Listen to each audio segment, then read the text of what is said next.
about life, let's talk about everything. Save space for friends just like you and me. No matter where you are, 'cause we never apart. Conversation so fire, got you catching the vibe with Angie and Friends. Angie and Friends, yeah. Angie and Friends. Angie and Friends. Hey guys, welcome to another episode of Angie and Friends. I am here today with my dear friend Tasnim Sulaiman, also known as Miss Tazzy. Yes, Taz, as affectionately known as from everyone. Yes. Well, either way, so I am just so thankful to have her take some time out in her busy schedule to sit here and have a conversation with me and all of you out there who are listening. So let me just tell you a little bit about this incredible woman here. We actually met just by happenstance, just at an event, and it was just like a love at first sight. The energy was just so amazing, and I just felt all of her love.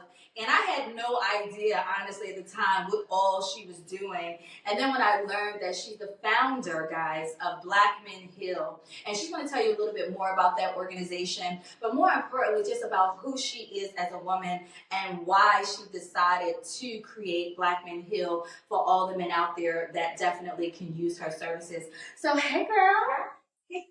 Hey, Nice to meet you. And I also want to say about that first meeting, a lot of that is your infectious energy, because I am a very friendly person, but I am very introverted. But you bring like light and energy out of people. And so that was your, yes. Aw, thank you for saying that. And the funny thing is, you're probably not going to believe this, like most people don't. I'm actually a lot more introverted than most people make me out to be. I do believe it because I am very introverted and people don't believe that I am. So I can believe it, yes. Yeah. Because it's like when I'm out and I just love people and I like loving on people. Mm-hmm. But then when I'm home, it's like I'm home and now I'm re-energizing. And I just actually really enjoy being with me a lot. Me too. I really spend a lot of time alone, and I still get super anxious when I have to like speak and be out and networking. But it's so much a part of what I also have to do. So I like to say I'm an introverted extrovert. Yes, that's it. Yes. You know what? I had a friend that actually sent that to me and was like, "This is who you are," because they know that about me so well. Yeah. Speaking of that. So, let's just talk a little about you. You're from Philadelphia, right? Yes, I am. I was raised in Philly. Okay. And what was that like for you growing up in Philadelphia? Where did you grow up at? What part of the city? And what are some of the things about your childhood that you remember about that now has brought you where you are today? Yeah, I grew up, we moved there when I was 4. I was born in Atlanta, and I'm one of 6 kids, and so, like, my initial coming to Philadelphia was a bit traumatic. Parents had 6 kids at that time, and my father was a fugitive, and so when we moved here at 4, we moved to North Philly, which we stayed, like, right off of, like, 26 and Lehigh, out to Market Street, and we moved there, but shortly after we had moved here, the feds came and took my father away to prison when I was 4. And so that was like really traumatic. And my mom was like left, like it was like in the middle of the night. There was like policemen and SWAT men. And so that was a start to being in Philly. And my mom really went through a rough time because she was left with 6 kids and didn't have a way to support her children at the time. And she went through depression, and actually she went through, she had what's called agoraphobia, which is like a fear of like leaving the house. She had so much anxiety from that happening. But what I would say is my mom is amazing. My mom is an amazing woman who was strong, resilient, went back to school for counseling actually, so there's some connection there. Went back to school for counseling. But even before she did that, you know how my mom helped get us out of that situation? Tell me. Family therapy. So therapy and counseling was something that was introduced to me very young because we had went through that. But my mom, she had met this counselor who she really attributes a lot of like her getting through that time with. I remember her name was Miss Virginia. We tried to find her because you're so important to my mom's life.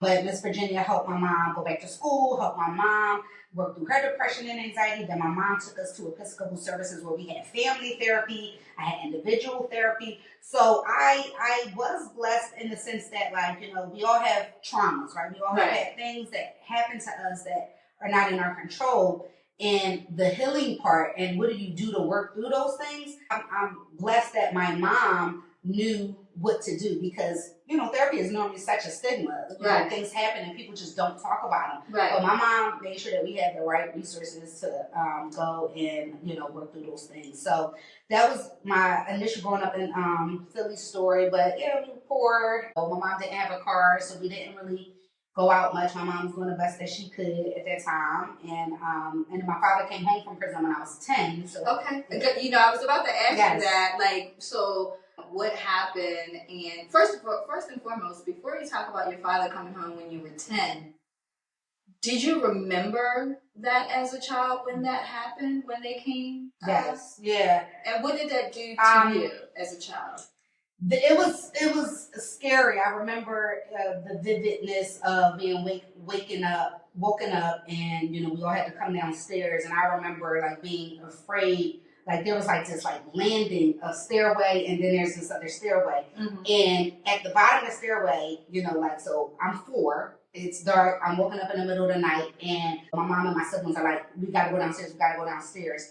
And at the end of the steps was these big white men in these like SWAT uniforms with guns. And I remember that and just being frozen. My mom was sitting on the couch with the other kids, and my mom was like calling me over to her, and I was just like, I just could not go past the men. And I remember like it was like this little landing, and I climbed off the landing instead of going down the steps to go past the men and ran over to my mom. So yeah, I do remember that. And I remember when they took my dad, I remember us just sitting on the couch with my mom crying and just comforting us. My mom was just such an amazing woman. She was so comforting and loving. And I have so many childhood memories of being soothed by my mom. Mm-hmm. Like that comfort of knowing like, okay, that's safe. Right. And so something unsafe was happening to us, but my mom was also still there. Like she was nursing my little baby brother at the time. But and so that memory does stand out. Yes. Wow. So and that could be traumatic for anyone going through that. I mean, you see that a lot on the news. And what happens though today, you never really hear the backstory, or you never hear the child story. Right? Like how you just shared yours. So thank you for sharing that, because I'm quite sure there's someone out there who can listen to this and say, wow, that happened to me. Mm-hmm. And wish maybe that they had a mom like yours if they did not, right? To soothe them and comfort them through that traumatic experience.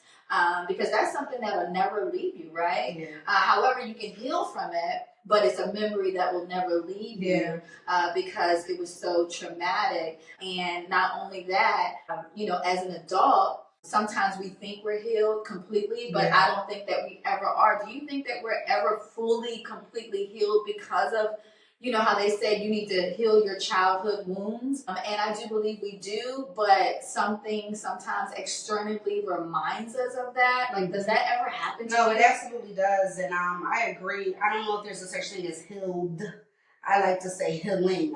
You know, I think everybody is actively healing, because even if you have been through something like, you know, you've been through a loss, you've been through a breakup, and you're like, okay, it doesn't hurt as much. You know what I mean? Right. Like, you know, it's like a wound. Like if you here's a scar that I had. Like I think I was like 3 or 4, and this was a screen door that like, you know, smashed on my hand. The scar is still there. Right. It doesn't hurt anymore. I don't think about it anymore. But like if a memory comes up, yes, I remember that, and then I have this still there. The scar is still there. Right. So the scars are always there, right? And they do shape us, because they shape how we respond to things or how we react to things. Like, you know, growing up in North Philly, what I would tell you is it taught me how to have a good sense of street smart. Where my daughter don't have that at all. My daughter got out of high school, and I'm terrified because she's been so sheltered and so protected, which, you know, it was great that I was able to provide her that. But the idea of her catching a bus by herself, like I was navigating, you know, in the streets and knew how to worry about my safety. Is what we go through, like the things that we go through, they do help shape the way in which we show up in the world. Right. And so I feel like I'm a very, like, I'm always paying attention to my surroundings, because if you grow up in the hood and you grow up around things like that, you have to be aware of your surroundings. I agree wholeheartedly. The interesting thing is I grew up in the suburbs, right? However, I graduated from Germantown High, so it doesn't get to me. I always tell people, don't get no more Philly than Germantown High, right? So I had the best of both worlds. However, again, it's all about like having those street smarts. And everyone, I don't care where you're from, I think it's just so important to have that, because especially in the world that we're living in today, it doesn't matter where you are. You could possibly be in some form of danger. Absolutely. So pay attention. I mean, I've been so fortunate, and I know you've traveled extensively as well too, just like I have. And what I tell people is, don't go to another country and think it's all sweet just because you are from maybe the hood or you are from the streets. Take that with you. And it's not to say that you have to always be having your guard up and be hard. It's just a simple fact that you have to just be smart. So don't forget to take your brain wherever you go and what you learned about survival. Because most people that have grown up, specifically a lot of people in the Black communities, have grown up surviving.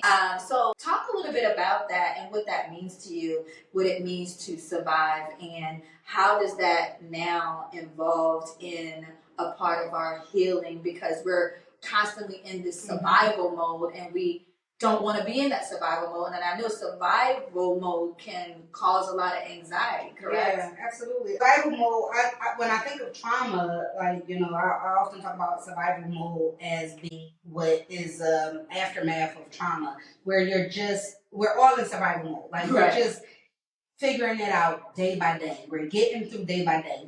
No one really knows, right? Like, so the reason why anxiety is so prevalent is because anxiety is about the unknown, and it's all of this what ifs. And if we really sit down and think about it, I don't want to terrify the audience, but it's like, we don't have certainty of, what do we really have certainty of? Nothing. Nothing. Absolutely nothing. Except our actions, our behaviors, the way we treat people, the way we respond, the way we choose to react or to heal. So we have actions over kind of what we do. We know how we can treat people, but outside of that, it's a scary world, because you really don't know what's going to happen. And so surviving is just that, is being hyper aware of making sure that you get through that next moment or get through that next day, and making sure that you're well physically, and making sure that you're safe. And so, but every human being has that intrinsic in them. I think, depending on what you've been through, like some people have their intrinsic survival button, I guess, might be way more intense than someone else's, because they've had to survive a whole lot more. They've been faced with a lot more safety issues or risk or violence or, life. When you go through something and you almost die or you're close by that, that's a different level of survival than just, I got to get through the next day and figure out what I'm going to do for dinner or my bills or whatever. But when you're thinking about survival from am I going to live or die, that's a different level. And some people have that level of survival every day, all the time. And so everything is perceived as a threat. So when you're in survival mode a lot in your brain, you're constantly just like subconsciously just looking for the threats. Like, is everything safe? Is everything okay? Right? Even when they're not there. Even when they're not there. And I understand that completely. And I like the way how you said your buttons and not say your triggers. I caught that. Because, and I'm going to tell you why, because some people believe in triggers and some people don't. Because there are people out here that say, because we use that word a lot, it's thrown around a lot. I'm sure you see it as well and hear it as well, and maybe you even use it as a therapist. However, what are triggers specifically? Triggers are those things that remind us. They activate or remind us of something troublesome or something that has caused us distress. So it can be anything, because there can be there can be positive triggers too, but anything that has happened that is like, that reminds me of something. It reminds me of something either consciously or subconsciously. Sometimes we're triggered and don't even know the connection into why it bothers us. So, that takes a lot of work, because a lot of times triggers come from childhood. So there are things when we're kids, and even before we even have conscious memory. So like say before 3 or before 4, you know, when it's really hard for us to tap into conscious memory, that things that are happening then that we're constantly responding and reacting to what stimulus in the world. And so it's like, you know, when you're around a baby, it's like, you know, they taking everything, and you're literally watching. And actually babies are so smart because their brains actually are taking in so much more rapidly than adults. So everything, right? So everything that they're taking in, and they're learning how to feel safe from it or not to feel safe from it. Right. And they're also, you know, toddlers have like a death wish. You know, I always say toddler stage is just keeping them alive because they're constantly testing. Wait, is that hot? Oh, I want to do this. They push the boundaries. Yeah, they are going to push the boundaries. So it seems like at that age we actually are more fearless as toddlers because that's when we're like, I'm just going to jump. Right. You know, and they're not thinking until they get hurt. But then what happens when a baby gets hurt or something is like, I remember the story where, you know, my mom was like, hey, you know, don't play with the fire. But I was obsessed with fire. It's a whole other story. I'm a fire sign. Fire, and I was like, but I like the light, and I like, you know, so I was always kind of like testing it out and, you know, doing little stuff, like sneaking around and doing it. And then I remember one day, like, you know, I had all this hair, and I put, you know, I was like, oh, let me see. But I tell that story because that was an example of how, you know, that taught me though, when it's like fire is dangerous. Like like being obsessed with the, oh my God, like that fear of recognizing finally what my mom's, fire's dangerous. That's why she keeps saying don't play with fire. But like that intrinsic need to have to learn it for myself. But triggers, like because that happened, like so then after that, like, you know, like I was very meticulous around about fires. We also had a house fire. Yeah, when I was a kid, we had a house fire, and so as an adult who I grew up, I have my own house, I am so meticulous. I'm hyper vigilant almost around making sure that, you know, everything is okay so that a fire doesn't start. And so that's examples of like triggers of reminders of something that have happened that I think made us ultra aware. So again, triggers could be positive too. So, you know, you can have a great love story and you'll have a memory like, oh, I remember. A trigger could be like a song that remembers something positive too. Food, smells, different things that you've eaten. Triggers are things that just remind us of stuff that has happened to us. No, and I agree. And thank you for sharing that story. It's interesting because I have a story. Mine is the opposite of fire because you said you're a water sign and I'm a fire sign. Go figure. And me, I have this trigger with water. My mother reminded me of this. She said when I was about 2 years old, we were on vacation and I was running to the pool and everybody started noticing. It was like, get the baby, get the baby, get the baby. And I ran and I jumped into the pool, right? So then it was like, again, being fearless, right? Fearless. And I'm still fearless. And I was like, wow, that must be where I get my fearlessness from. I have a fear of deep water. I'm like, subconsciously, as you mentioned, that could be the reason why. And because I don't actually remember that, but when my mother told me that, it was like I felt it. It was almost like I can remember it just from feeling, from her sharing that story. I thought that was pretty interesting. And I think it is important for us to know our triggers, but like you said, sometimes we may not know them until they arise. Unfortunately, I had a very abusive stepfather who was an alcoholic, and I know that certain behaviors in men trigger that for me. And that's something that I'm, you know, aware of that they're not aware of until I make it something that they have to be aware of. Speaking of that, like how important would you say that is in far as relations between a man and a woman to address those issues and talk about, hey, listen, this happened to me when I was a kid and this is something I particularly do not like. You know, I would appreciate that you don't do that because it's just, I think it's important that we have those conversations, but yet you find that a lot of people are not having those conversations. And then next thing you know, they have a relationship and it's a fast, furious crash and burn. They're not addressing how they feel about it because they don't want to kind of bring back up that childhood memory or that thing that affected them. I'm quite sure you're probably hearing that in some of the stories of some of the Black men that you are healing. So what are your thoughts about that? Yeah, I mean, of course I'm biased as a clinician, but this is why I think therapy is just so important, because even before you go into a relationship, there's so many things that we are often not aware of. Relationships are teachers, because a lot of times we don't really know triggers until we're in relationships. So even myself, there's been times when I spent long periods of time single, and I'm like, I gotta work, I healed, I gotta work.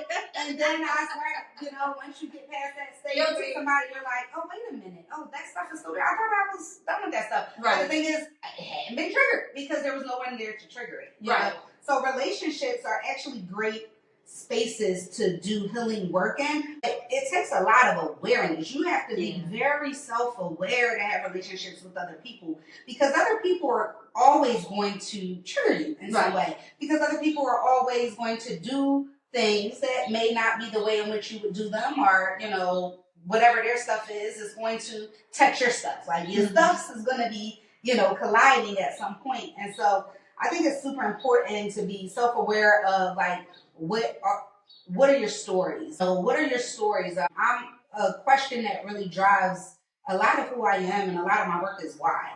The why. I am very much so like I have to make sense of things. Right. Like I actually am more anxious when I can't make it make sense. So like, girl, you said a word right there. When you can't make it make sense. Even if I don't like it and I don't agree with it and I think it's egregious, if it makes sense to me, I can work through it. But if I don't understand, but why? Yeah. And so that's the question that has plagued me so much in my life, of why I feel like I even went into being a therapist. Is like, well, why am I this way? You know what I mean? And who says that the way that I am is the way that it's supposed to be? Like, I'm just me, right? Like, I've just been through my stories, but why do I respond to that like that? Or why do I like this and not like that? Like, trying to understand and make those connections have really been helpful for me. Well, I think when I listen to you, because I'm the same way, and it sounds like you're a truth seeker. And that's me. Yes.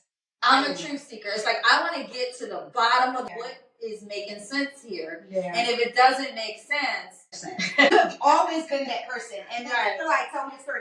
I remember one time you said something to me that has stood out my whole life. Mind you, I would often not even have memory of the thing that they're saying that I said. Right. But they're like, when you said that to me, it was like a turning point. We were in 5th grade, and you said, and I thought differently from that. And I was like, oh wow, really? So it was, when it's in you, it's in you. Yeah. And it is. But you know what? I don't like it sometimes. Yeah. I really don't. It's a gift and a curse. It is a gift and a curse. I believe it is too. And I say that all the time. I know that I have been a blessing to so many people, and I've been able to help a lot of people on their journey to their healing, or either direct them in that path to their healing. But it feels very isolating when you don't. Well, not always. You don't get it back. No, you don't. When you are empathic and as thoughtful of other people, and you recognize, and you're like, oh, so everybody isn't just that way. Right. And so it's isolating, and you have to find your people. You have to find it's a lot harder to find your tribes when you're that way. Well, the interesting thing about it is, because that's what Angie and Friends is all about. It's about my tribe that poured back into me. Yeah. I can remember a time I was at a conference, and so they had like a 5-minute therapy session, right? It was a therapist there, and you could just go in and have a quick conversation about maybe something that was bothering you in the moment, or whatever the case may be. So in that 5 minutes, I learned like instantly what my problem was. Wow. And it was so interesting. So I was talking to her, and she said, you know what your problem is? You don't have enough two-way relationships. Wow. And I was like, wow. And when she said it, it's like a tear came down, because it was true. Like what we're talking about, wasn't enough give and take in my life at the time. Yeah. And then as, time went on, it was like, no, I can't just always be this giving, empathetic person to just be giving of myself all the time.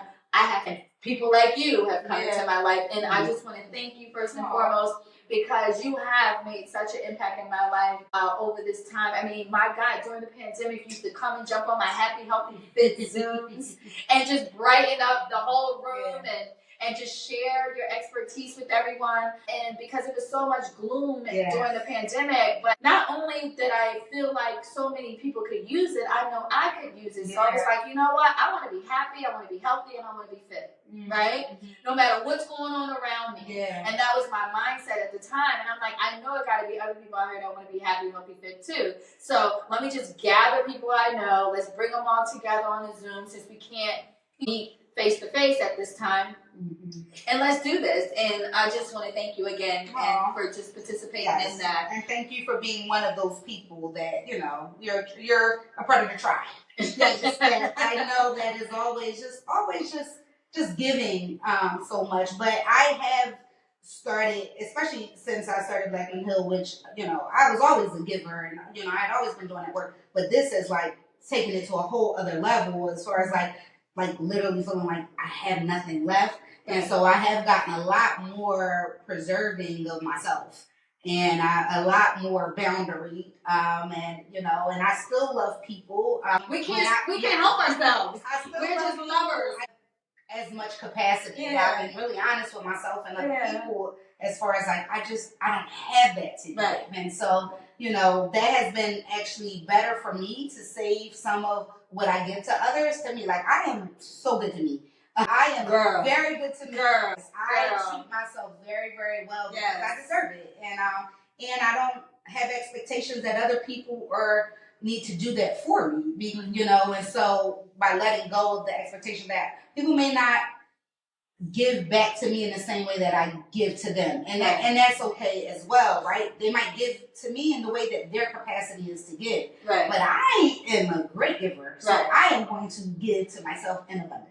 Yes, well, you know what? I learned a new word, romancing myself. I learned that from another woman I had a great conversation with.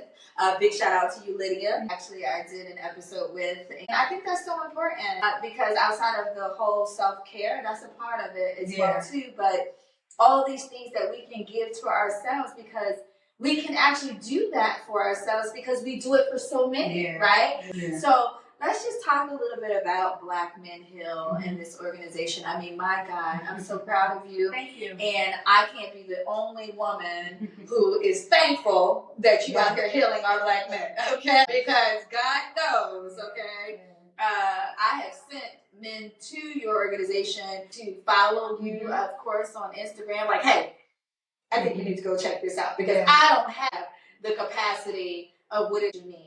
And I'll just share with you my most recent relationship, which was interesting. I let him know, I said, listen, I don't have the space to help you. And I really, really need you to go and seek therapy. He was very much against it. But then he opened himself up to it and he went and he did the therapy and things were going great. And then he stopped.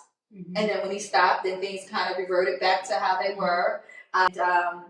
But the question I guess I have in that is, why is it that a lot of our Black men are so against going to therapy? Yeah, I think I do want to hold space and validate that it's not easy. It's not easy. Going to therapy is sitting with yourself and all of the ways in which, you know, all the things you've been through, right? You know, so it opens up wounds that you know, a lot of people, again, are surviving.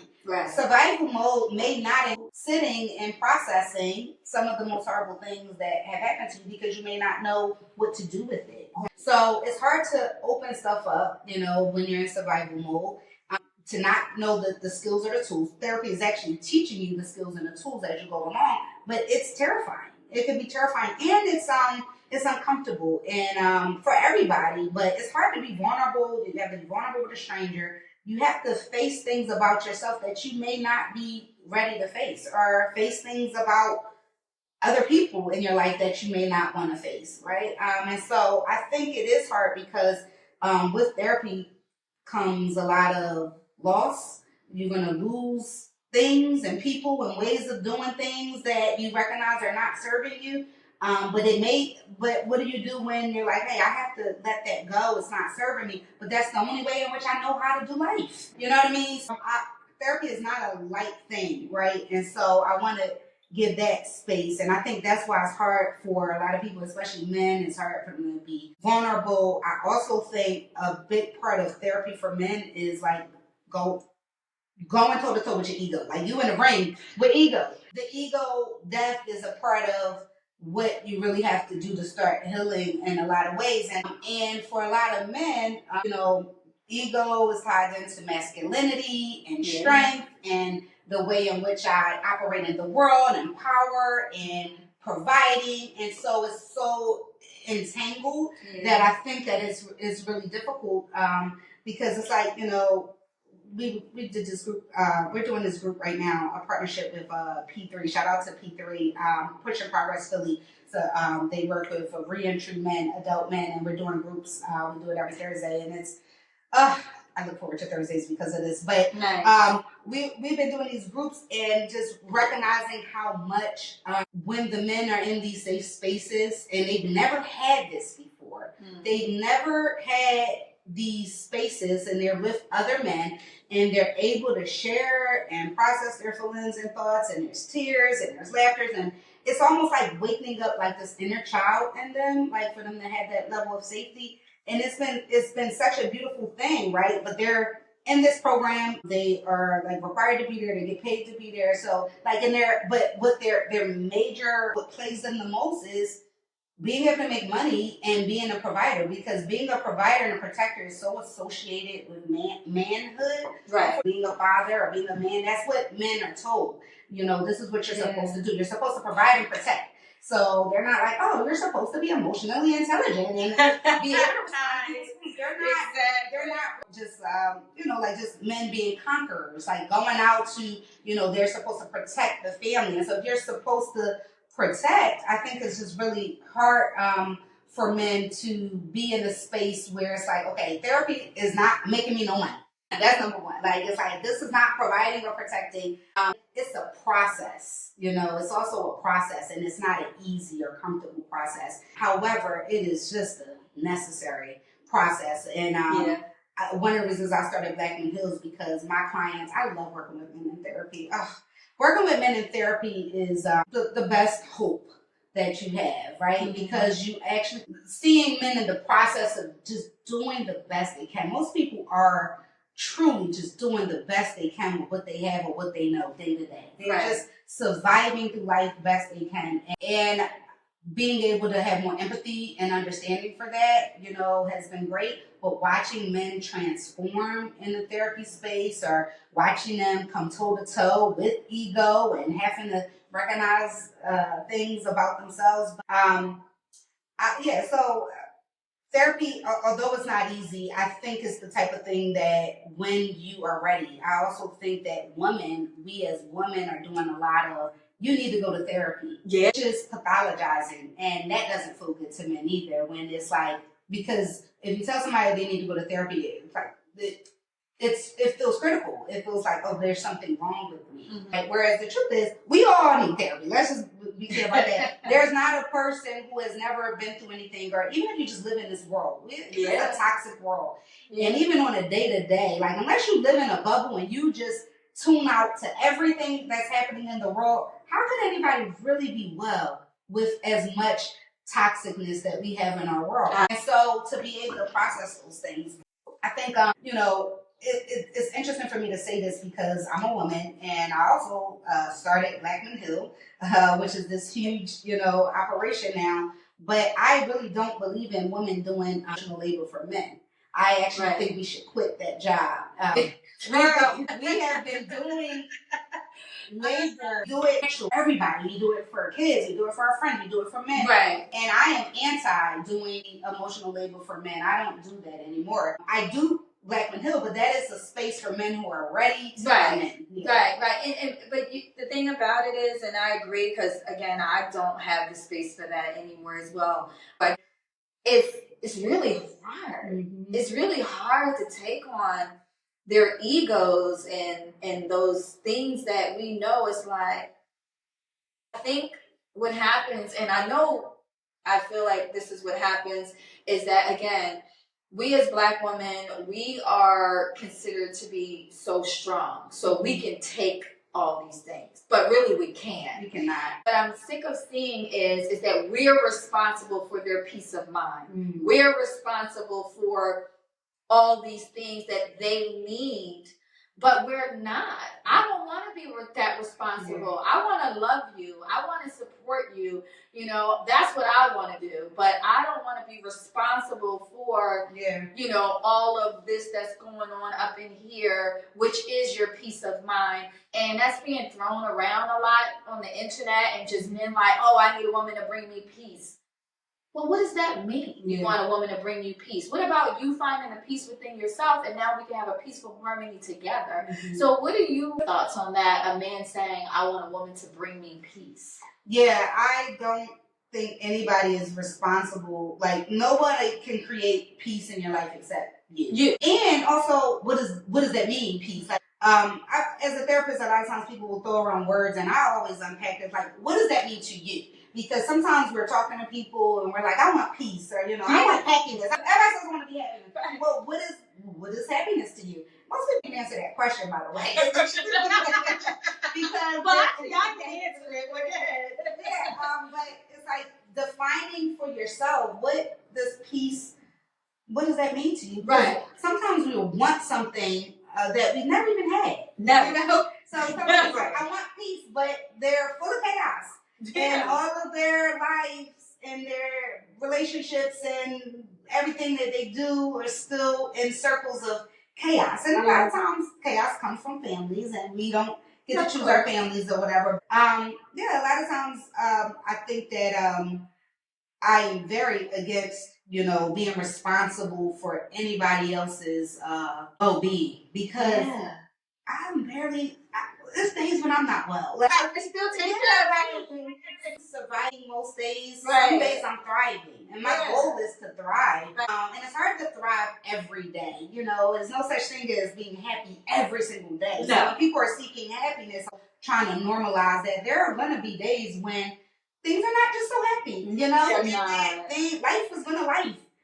Regardless of how much you do, life is still going to life around you. Yeah. And it's not easy. And to validate, like the world is hard. And to validate that, right? You know, I'm a validator, but I don't, I'm very loving in relationship and very giddy. But I'm so done with those days. I mean, I went through those days of trying to heal somebody or wanting to fix them, or maybe if I heal them, and then maybe you know, I think in my younger years, you know, I'm 43 now, but, you know, I think I had to kind of learn that it's just not possible. Nobody can also be your everything. And that's the other reason why I'm in such a supportive therapy, is because there's some times where I don't want, in therapy, you don't have to be considerate of nobody else. That is your space and your time. It's all about you.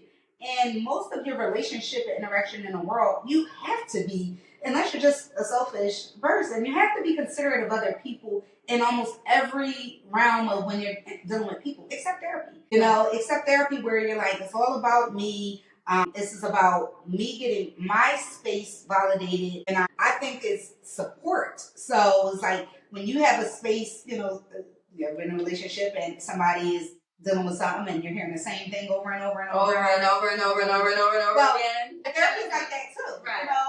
You know, people can change, by the way, and people do transform, and I witness to it, but it just doesn't happen like that. Right. There's these long processes. Like when you hear people's like life stories and when you hear those pivotal moments, well, they was every day in up until that pivotal moment and just trying to figure it out. And sometimes those pivotal moments will come like all of a sudden it'll be so simple. And you're like, oh yeah, I ain't done with it. I'm not doing that anymore. Yeah, I'm not doing it anymore. I refuse to do that. But people needing to get to that is a process. It is, and I do believe it's right. And I love how you said, because life do be lifing, and it's interesting because I just made a post about this.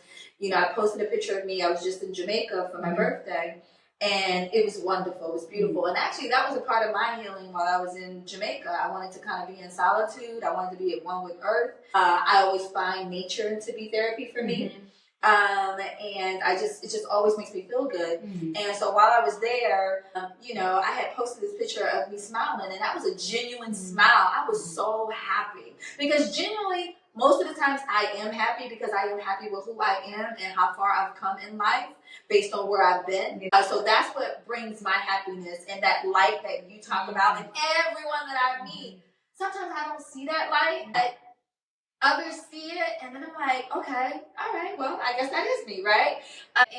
Because again, I don't always feel good all the time either. And that's what I was talking about. I was like, I don't always want to smile. You know, although most people see me smiling all the time, but sometimes I gotta smile even through the pain because of the tall order that has been ordained on me, the gift from God, where I am there for so many people, meaning my teams, you know, with my business and things of that nature. And that's understandable. But at the end of the day, again, that's when we now go and retreat to regroup, right? And be at one with ourselves. So now we can figure out, okay, how do I now get back to center? How do I get back to me? How do I now give back romance in me, right? So all of those things I find really interesting because there are so many people out here that are just not smiling because they can't smile because they are truly unhappy with who they are and their circumstances and things of that nature. What do you say specifically even to Black men who are walking around, you know, with this deep sadness and even hatred, not just amongst other Black men, because you see that sadly a lot with, unfortunately, a lot of the crime that is going on, but just even with themselves, like, what do you think is some things that you learn from talking to some of these Black men are making some of them not even like themselves or even not even like being a Black man overall? Wow. I think you said something that was powerful, which is like learning how to be happy with yourself. Right? Because happiness is not an external, like we think that like there is this, if only these things would be like this, then I would be happy. And really, you know, it really starts with like inside, like, you know what I mean? Like, what does it look like to become happy with yourself? Meaning, like, do you feel like you know, like a checklist almost, like, you know, do I feel like I am you know, working towards doing the best that I can? Am I doing the best that I can day to day, right?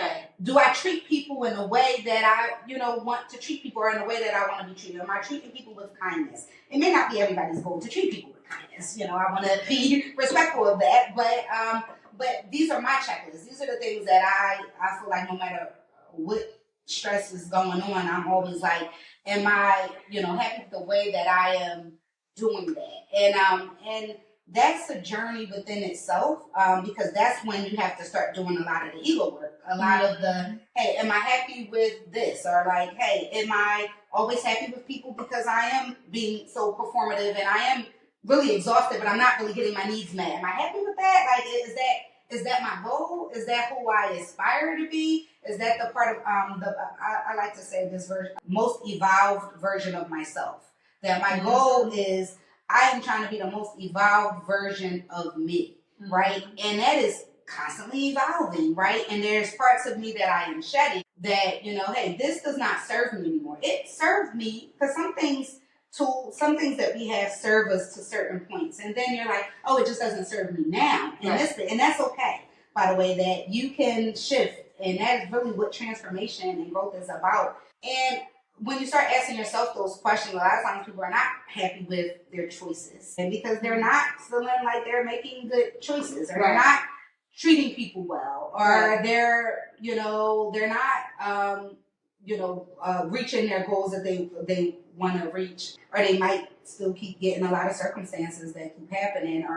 But I think if you learn how to be happy with who you are, that's the first start. And I think that is hard for a lot of people. I think men, definitely a part of therapy, has been challenging, because it is like you are it's a mirror. Yeah. Like, this is what you're doing. Right. This is how you're treating it.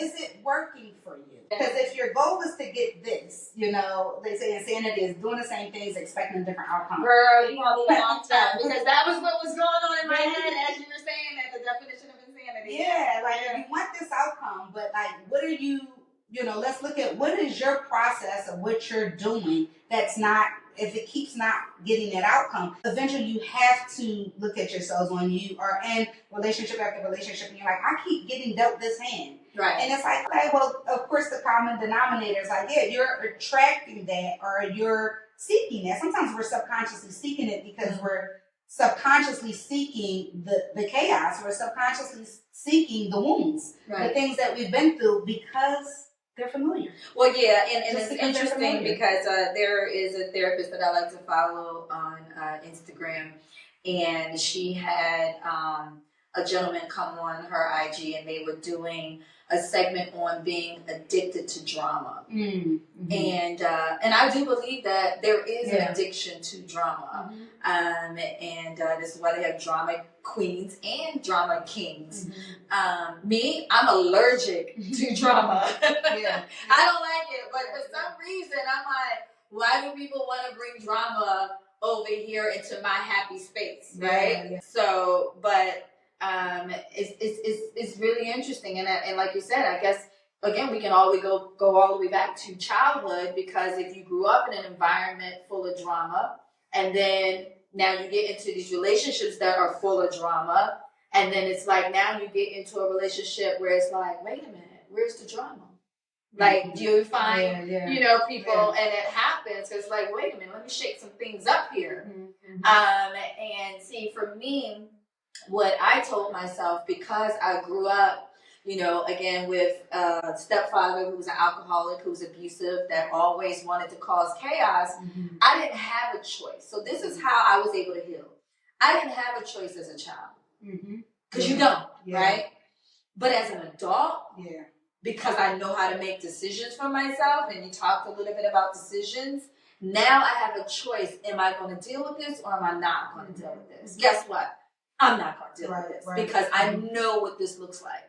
Because as a child, I know. So that is something that honestly, I scratch my head. It's like, why is it that, like you said, why can't everybody be like me, right? Because you just wish that for people, that they knew how to make better decisions for themselves, to not continuously fall into these same patterns or these same traps, right?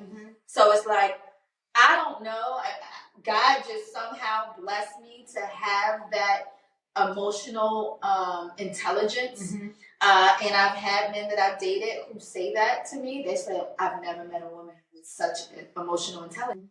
And even though that's a compliment, and they find that to be a compliment, it also scared them, you know? And I'm like, how does that scare you, you know? That, but yet you say it's a compliment, which I find interesting. But girl, I mean, again, it's so much. I'm sure we could talk for like hours upon hours upon hours, you know, about these conversations about our men, Black men. But I do have some questions from some friends, and I'd love for you to be able to answer them for some of my friends that are out there that have some questions. So I'm going to pull that up for you. And and I'm quite sure they would love to hear what you have to say. I'm going to go into a question from one of my friends, Tracy, out there in Maryland. And so her question is this. She wanted to know, what do Black men need to feel safe emotionally and physically? That's one of the questions that we ask on our exit interviews. We ask the men, what do you need? What we ask, what do you need to heal? Part of her question is the answer, but like what we overwhelmingly get is that they want to feel safe physically, they want to feel safe emotionally, they want to feel safe that if they do express their feelings, and I hear this from so many men, is that they feel like when they do express their feelings to women, that as much as women say that they want that, and this is very much so true. We got to do a whole other episode on this. Women do part two, guys. As much as women say that they want that, women are just as socialized around the idea of who men should be as men are. And so men who are vulnerable or who do express their lack of capacity, they feel like they can't keep the woman. And so that women are not responding to that well and responding harshly. And I'm hearing this overwhelmingly in my groups, and that they're the expectations. So they want to feel that they are viable. they want to feel valued, and that they are often, I'm hearing from men as well, is that they don't feel valued or needed from women. Maybe because women have, like, surpassed, like when it comes to education and, socioeconomic status or whatever. Black women are surpassing black men in that regard. And so that immediately puts them in feeling like, oh, so then what am I needed for? What is my value if I can't make as much money as you or provide as much as you? Like, where does my value lie? So they want to feel loved and valued. I've noticed that they are very, very, and they want to feel esteemed. They do want to feel esteemed. So I think those are the answers. It's interesting that you talked about value, because when I asked my friend Tracy what questions she might have had for you, her vice principal of her school that she works at said, wait a minute, Sabrina has a question. And Sabrina's question was, what makes him feel valued? What makes a black man feel valued? Feeling admired, loved, respected, and affection. Men like affection and a lot of touch. So feeling seen, heard, valued, and not judged. Yeah. Okay. So now this question is from Tanisha from the Bronx, New York. Her question is, she says, why, for the most part, do black men have to force black men into committing to relationships or marriage when it appears that other cultures find that to be something of value and a natural progression? Yeah, I agree that I think that there is definitely something going on in, when it comes to black men and black women in relationships, because I don't think it's as bad in any other culture when it comes to marriage, but black women are the most likely to be unmarried. And I don't know why we feel like we have to force men. I know a lot of women who are now choosing to not really want that, because I'm like, when I got divorced, I went through a dating process where I felt like everybody I met was like trying to fast track. I'm like, whoa, I'm not looking for that. And so, I think that can go either way, but ultimately, I think just the state of affairs, the state of community amongst us has been damaged, and I feel like that has been by design. I feel like that has come historically and intergenerationally, even from slavery. When you think about men being stripped away from families, didn't have the option of being there for their families. They had to, leave their families, watch their wives be raped, and just that the level of trauma and pain that has come out of slavery. And when you think of every systemic design that, from slavery, and then, think of the civil rights movement, mass incarceration. If you think about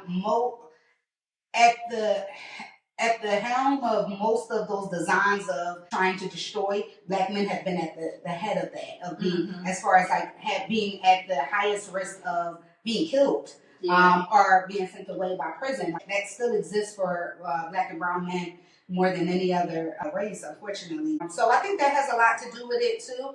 And I think we need a lot more economic education. I think, marriage is actually supposed to be an asset, right. It's really this whole idea of romanticized marriage being about romance. That's a newer phenomenon, but really marriage was for building wealth, right, and building families, and intergenerational, how you lead down to your families. I think marriage is actually a key to how we save, the black community. I think that because the collectiveness, we're trying to do too much by ourselves. And if you come together, building, collective healing and collective wealth, and being on the same page, I think is really how we kind of get out of this. And so I'm still holding out hope for that. I really want to see more relationships. I don't want people to feel like, marriage is the end all or be all. And the last reason is because, and I hear this a lot from men, that when it comes to the court systems, and again, systems,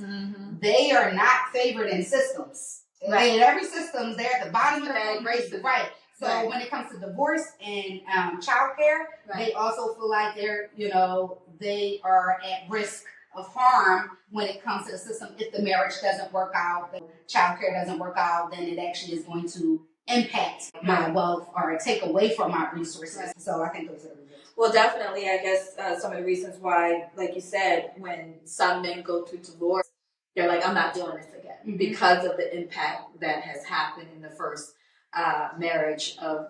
But it's interesting that you say that because she had a two-part question that kind of brought into, or you kind of answered the question that she had as well, because she had another question in that and asked, was it possible for Black men to create a nurturing family environment when he refuses to acknowledge his past traumas and family childhood? I would say likely not. No. I think that would be it's hard to parent, to be in a relationship or to parent without acknowledging your own childhood wounds. It's going to keep coming up. It's going to keep being triggered. So I think that's hard. Yeah. Okay. Well, I just have a few more, if you don't mind. This is from my friend Joya out in Phoenix, Arizona. And her question was, and again, I find that you're answering a lot of these questions that people have in this conversation.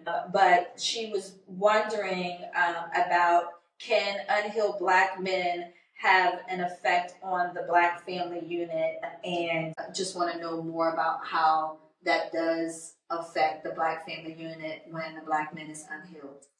I think presence. I think can it have an effect? Yes. Presence when it comes to kids is like, I think, one of the most important things. Like, having that presence, knowing that somebody is showing up. So even if you don't have the skills to talk to somebody about their feelings, but you show up to their games, right? Like just showing up without harm. Let me say that, because sometimes people are present and they are bringing harm.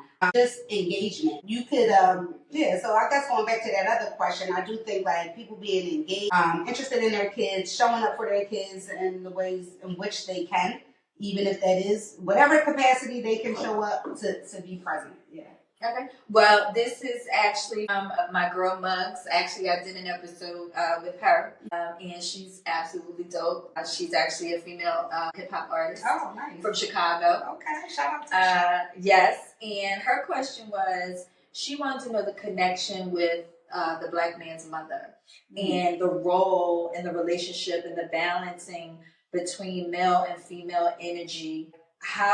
What is that role for the Black man and his mother, and how does that now transcend into a relationship with a female, and then bringing that female-male energy balance? I think it's very, very key and very pivotal. I think relationships with mothers are extremely important when it comes to the ways in which just like women's relationships with fathers are extremely important as well. But I have heard that from a lot of them from Black men who have struggled in their relationships with their mother, struggled with like not getting the love or affection, struggled with this concept of son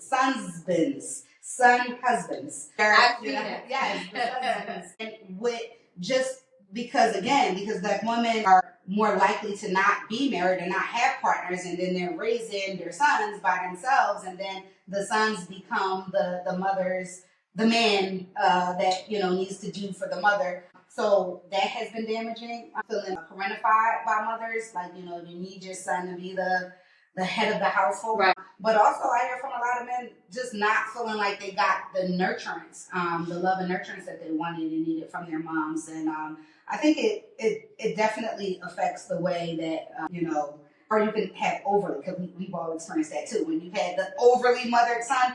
Overly mothered son is correct. Right. I think that also. But then that's when our role, we're supposed to treat them just like their mothers. Well, yeah, I'm saying, but that's what they expect. Yeah, they might want that. Right. They might want that. Yes, yeah. Right. Yeah. I remember as a man that came in, a Black man who talked about he had such a toxic relationship with his mother, and he was saying he was making a connection. He was like, I want to work on. I'm fearing that how this has been impacting my relationship with women. And I love when people are making those connections of hey, maybe this has something to do with that. That's beautiful. I love that. Yeah. It's beautiful that they can make those connections. But that's a part of the healing, is making the connections of where all of this trauma is coming from, right? Yeah, absolutely. And also, like parents who have trauma are going, unless you heal the trauma passes down generation to generation, unless the way that you stop that healing, like healing treatment, is the way in which you stop into passing down into generational trauma. And so a lot of us are, raised by parents. Again, our parents came from generations where they wasn't talking about no therapy and going to therapy and all that. Like that, I feel really hopeful for like my daughter's generation, because that's they got the language. They all up on it. So, people were really just doing the best that they can, but they were doing it damaged and wounded. And I always say, like, a wounded adult is really just a wounded child, an unhealed child. So the child who needed all of the stuff that they didn't get is still in that person who's an adult, who's now, trying to figure things out and doing the best that they can, but often falling short because they never had or don't know how to give, because they never got the thing that they needed to give in the parenting. Right. So they don't know how to parent in a way that is like nurturing and, encouraging and not causing harm. They might not know that. But it's again, it goes back when I listen to you and I think about my own self and my own journey and my own healing. I'm always giving what I didn't get. For me, I don't want to see anybody else go through what I've been through. Yeah. So that's what has been for me. And healing for me is helping somebody else. Yeah. Healing for me is, and that's why I guess my therapist was like, you don't need to get in here and do this. It's just natural. It comes natural for me, I guess.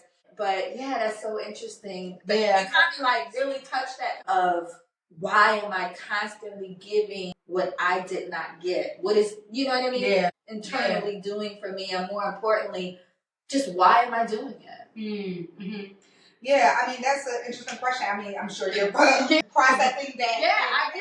What gives you joy? There's a lot of things when I think about, because sometimes I be like, man, I'm trying to be like everybody else. I'm tired of caring about people and being just just being but the truth is, I realized that it's not me. Like, it's not natural for me to not care about somebody. I care about people who even do me harm. Like, people who do me harm care so much, that it bothers me. But then I realized that it's my level of joy and hope to be able to give something to somebody. I'm like, even if you cause me harm, if I could show you some love, because I believe that energy breeds energy, and I believe that like the energy that I am emitting out into the world, like that's the energy I want to have in the world. And so that's how I say my why is because that is how I wish the world was. That's my why, because otherwise it's like,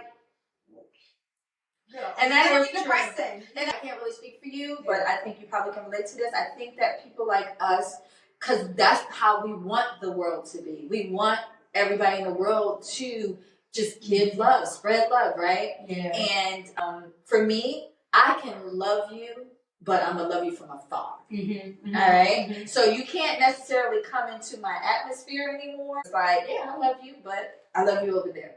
And that's self-protective. That's boundary. Absolutely. That's something I have. Okay. That's something I do. All right, we got like two more questions. Now, this question is from Tamara here in Philadelphia. Hey, Tamara. So Tam wants to know is, why is it that a man becomes so interested in the beginning and then starts becoming and changing up so quickly?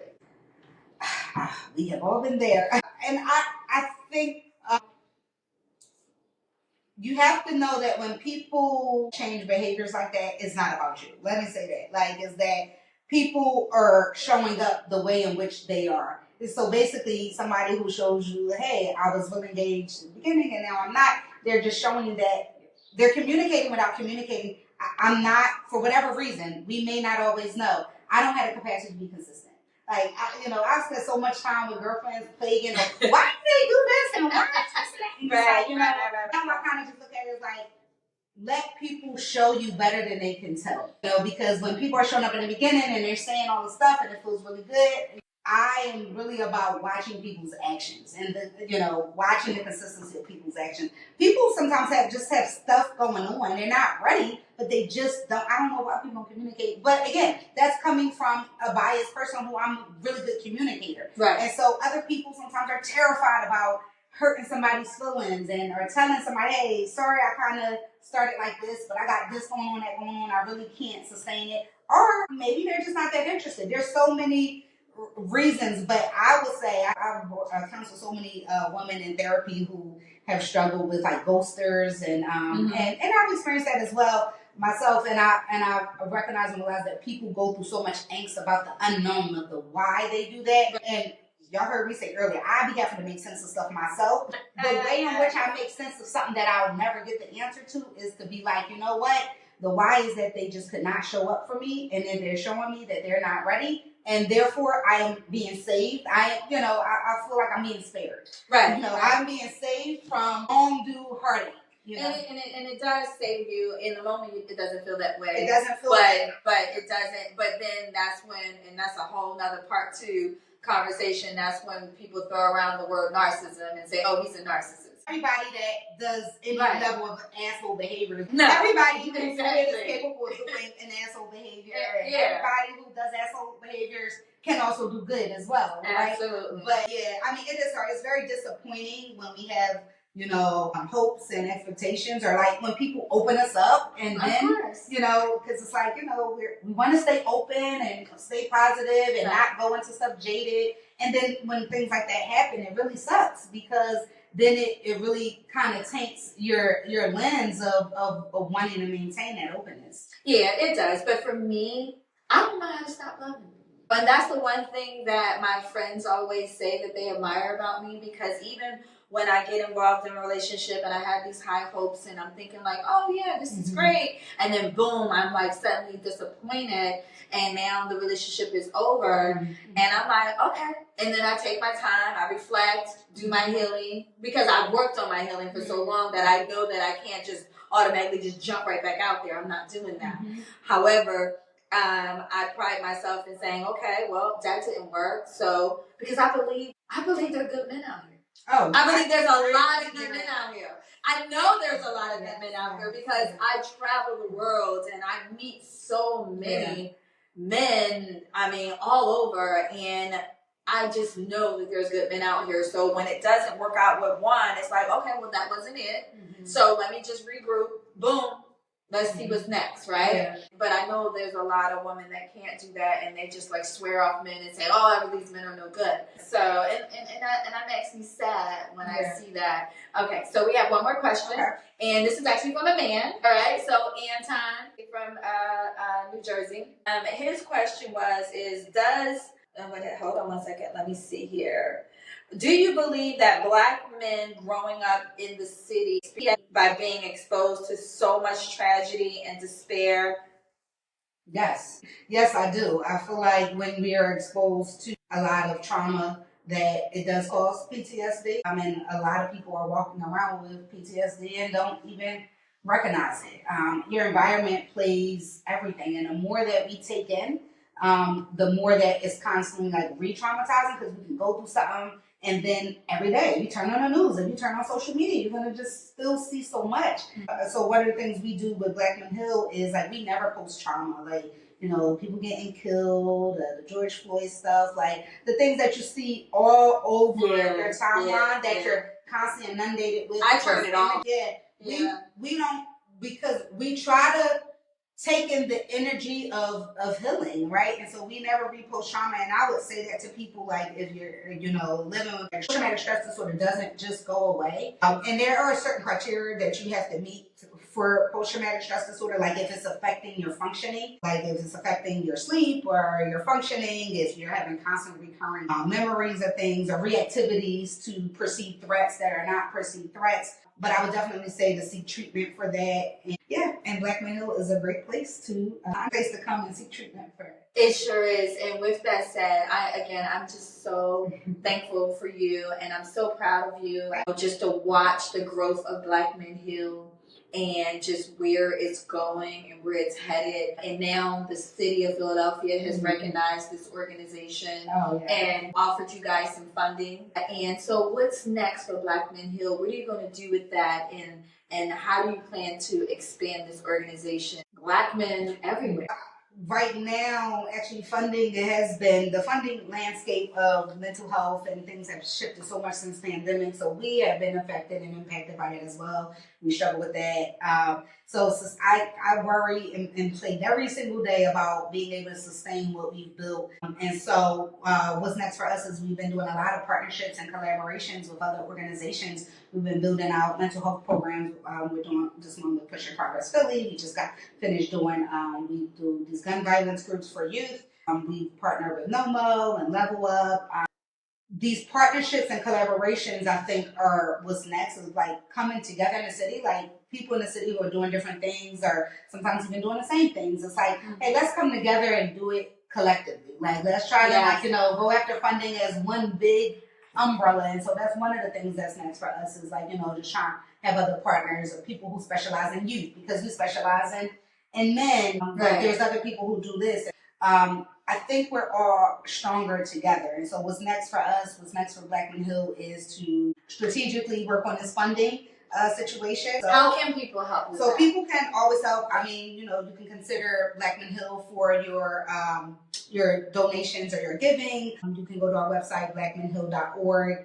We always are accepting donations, but also, like, if you know funders, if you know people who are funding mental health work, introductions to funders is also helpful as well. But there's so much that people do. The men that we serve, they do so much to give back. They help with our website. They do this, they do that.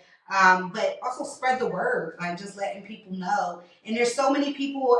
Last year we did the Roots Picnic, and was set up, and as people was coming to the table, there were men that was like, "Oh yeah, I went through your program like 2 years ago," and I think. And that is just, my heart is, so if you're going through Black Men Heal, you see me on the street, please tell me, because that makes all of the hard work worth it. When I hear the stories of the men, or even with the women, they're like, girl, thank you. Thank you.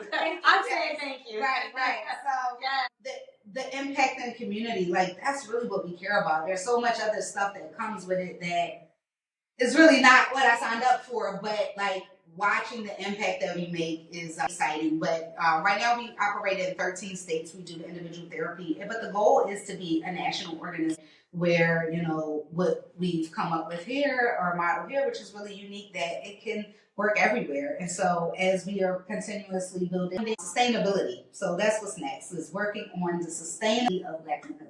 That is wonderful. Well, guys, you heard it, and you heard from this fabulous woman today. And definitely go and support Black Men Heal. If you have a brother, a cousin, a father, an uncle, a son, I mean, we all need healing in this world. And this is a woman who you can definitely go and get that resource from. So go to blackmenheal.org, you said? Yes, blackmenheal.org is how you would sign up for services. Also, providers, clinicians, we do recruit and hire clinicians to see the men. We fund the 8 sessions for them, so we contract with many clinicians. But blackmenheal.org is where you can find all the information to sign up for services, to donate, to sign up as a therapist. Yeah, that's how you stay in touch. Oh, and follow us on all the social channels is Black Men Heal. Yes. Follow this woman and her organization. Thank you, girl. Thank you. Thank I'm you so so excited. much. I so appreciate you. I appreciate you too. Yes. Take care. Angie